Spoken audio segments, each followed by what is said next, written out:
up in the sky. Look, it's captivating. It's energizing. It's Eliances Heroes. Eliances is the destination for entrepreneurs, investors, CEOs, inventors, leaders, celebrities, and startups, where our heroes in business align. Now, here's your host flying in, David Kogan, founder of Eliances. Hello, this is Glue, producer Glue, hosting with you today. We are super excited. We have some great heroes on our show today. What is a hero? A hero is somebody who knows no roadblocks. They take risks, they employ others, they're creating jobs, they're making things happen, right?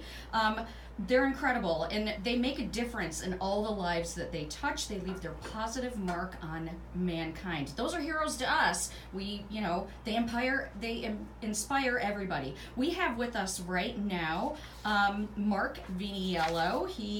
We're super excited to have him join us. He is a friend of our show.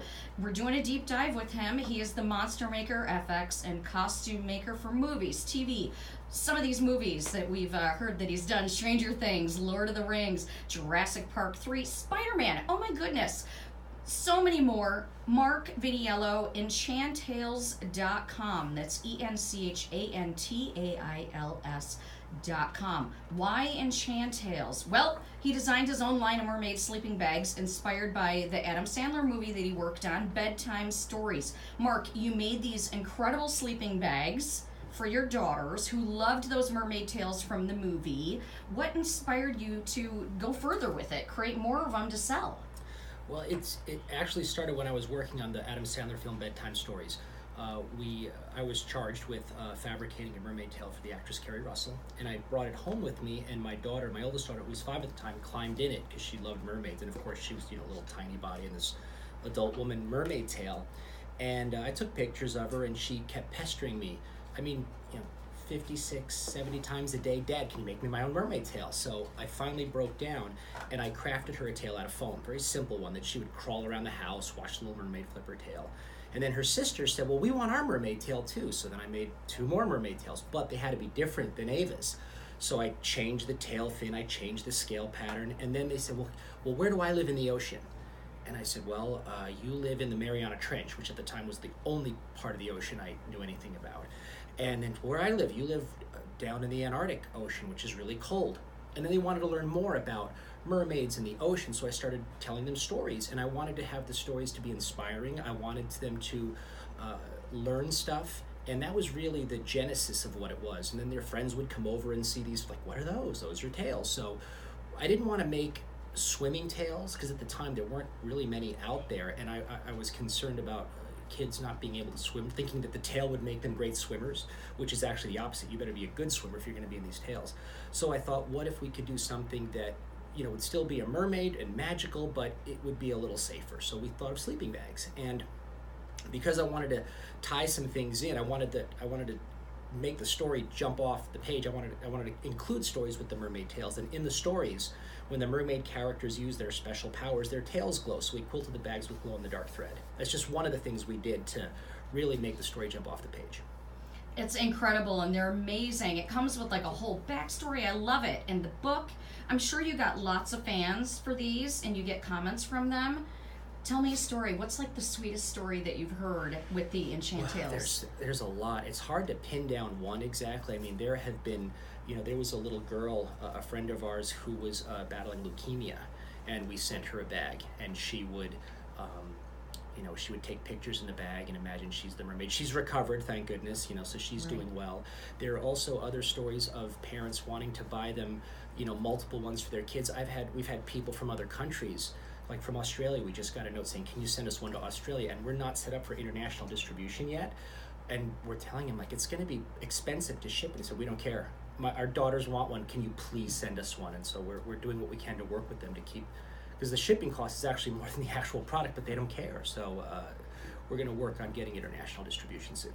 Wow, amazing. And it will explode from there, I'm sure. Because you're listening to the Eliances Heroes Show with me, Glue, producer Glue, hosting today. Make sure you go to Eliances.com. You can catch all of our interviews there, and you could possibly have a chance to be featured on our show. Make sure you do go to Eliances.com, the only place where entrepreneurs align. You can register to attend a roundtable and, like I said, be considered for the show. And we're so excited to have Mark Viniello with us. He's a monster maker, but he makes mermaid tails for girls.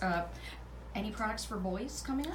Well, we've thought about that, and we've got to get more data. We've had actually a few people inquire about boy merman tails, I guess you would call them. And in our stories, we do have male characters, boys, men, and stuff, but we don't have anything specifically made for boys yet, because right now the term mermaid is pretty ubiquitous, and merman, Sure, while it's yeah. out there, it's not. I don't think it's well known enough yet. Maybe after we do our TV series or movies and we have these pretty cool characters, that might inspire the market a little bit so that we can take those a little further.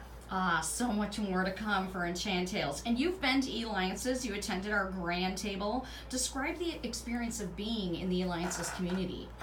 You know what? It was, how do I describe it? It was very reassuring. It was very welcoming. It was talking to other people that, if there's a missing part of your puzzle, of your business journey, there's someone there that could help you with that, a specialty person. And likewise, like someone came up to me and said, hey, I'm working on this film, and we wanted to do this demon character, and we did it out of CGI. It didn't really work. And I'm like, I can completely help you with that. Because he said he knew nothing about practical effects. I'm like, I know everything about practical effects. So I'm going to connect with him and give him some advice and some direction to go in so he can reshoot this scene with a practical person in makeup. And likewise, our products are on Amazon right now, and I don't know anything about listing on Amazon. I'm kind of fumbling through it, but I met a really nice guy who said, I can help you with that. So it's really great. The puzzle piece is a great logo for Eliances, because it is, you've got part of the puzzle, another person has part of the puzzle, you come together, and then you have a whole picture. So that was a really great experience. Wonderful, and we were so excited to have you with us. And that is the magic that is Eliances, that we love hearing all of those stories. You work on some major releases. We mentioned many of them already. How has it been working with Spectral Motion in this regard? Movies like Bright with Will Smith, the new Lost in Space series on Netflix. How is it with working with Spectral Motion? Spectral Motion has been a dream, and I've known the owners, Mike Elizalde and Mary Elizalde, for over 20 years. And we had worked together on films like The Santa Claus and Jurassic Park and Blade 2. And when Mike opened Spectral Motion, I was actually working at other studios, and it took me about 10 years before I connected with them and have worked with them. And it's been an amazing experience. It has been one of the best shops I've ever worked at. And Mike Elizalde is a unique individual because he is also a magician, and he's on the board of the Magic Castle. So a lot of times he'll approach things a little differently than a traditional effects person would. He's got an amazing eye for detail, and he surrounds himself with incredible talent. I mean, not to say I'm an incredible talent, but the people that we work with, the artists and technicians that are there, are the best there are in the business, and the work shows that.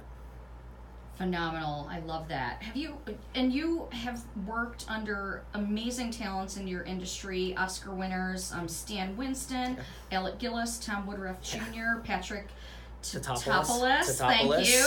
What would you say is the best experience or advice that you have learned from each of them? What's the secret? Oh, it's so varied, because each one of them is a giant in their own right, and each one runs the companies differently and has different artistic approaches. But at the end of the day, everyone is there to do the best work possible. And I think that through line is the thing that separates the great effect shops from others, is that the people you just mentioned are true artists, and they love the craft, and they love creating things, and they hire great people to bring that vision to life.